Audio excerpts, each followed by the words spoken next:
कैसे हो आप सब।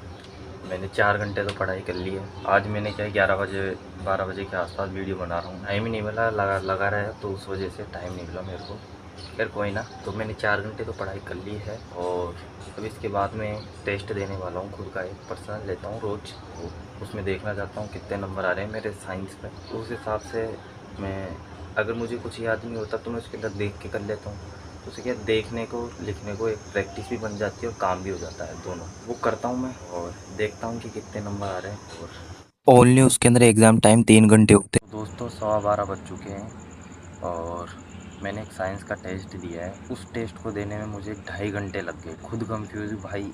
और वो ज़्यादा पेजों का भी नहीं है, 6 पेज का है ओनली। उसे करीब मुझे 2.5 घंटे लग गए। और अगर वो एग्ज़ाम में आता है तो ओनली वो 5 नंबर का है। मैं सोच के इस चीज़ से कंफ्यूज हूँ कि मान लो पेपर में पूछ भी लेता है तो मुझे तो करीब करीब मान के चलो याद हो जाए कंप्लीट, तब भी करीब 1 घंटा तो लगने वाला है 6 पेज में। तो मैं तो वैसे ही फेल हो रहा हूँ। फेल इसलिए हो रहा हूँ, कोई भी स्टूडेंट को उसके अंदर DMLT है, एक ऐसा डिप्लोमा है, तो उसके अंदर 40% लाना पड़ता है। जैसे CET में लागू कर दिया है कि 40% नंबर लाने होते हैं, वैसे ही उसके अंदर लाना होता है। तो अगर वो नहीं ला पाता मैं, तो मैं फ़ेल हो जाऊँगा और वो साल पूरी चल जाती है। इसमें ये नहीं है कि आपको क्या बोलते रहे, इसमें फ़ेल हो गए तो आप ग्रेस लगा के अगले उस सब्जेक्ट का ही, एक पर्टिकुलर सब्जेक्ट का ही पेपर दे के आप पास, यानी उसको क्लियर करके अगले साल बैठ जाओगे।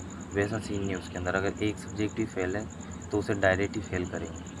अब मैं सोच के कंफ्यूज करूँ क्या मैं यार। मैं अपना पूरा 100% दे रहा हूँ, याद दबा के करता हूँ, समझता भी हूँ, लेकिन फिर भी मुझे याद नहीं होता। क्योंकि मेन कारण है, मेरे को खुद को समझ में पता है मुझे कि इसके अंदर इंग्लिश है, तो इंग्लिश के वर्ड मुझे क्या है याद नहीं होता जल्दी से। अब ये क्या है, मेरे को एक सुबह-सुबह अपनी माइंड को फ्रेश रखना पड़ेगा और कुछ चीज़ें ऐसी होंगी जो मुझे देखना पड़ेगा, समझना पड़ेगा, रटना पड़ेगा। क्योंकि कुछ चीज़ें होती है जो हमें रटने से याद होती है, तो वो मुझे शायद मुझे करना पड़ेगा। शब्द को रटना पड़ेगा और उसे समझना होगा कि हाँ, ये इस जगह पे आएगा।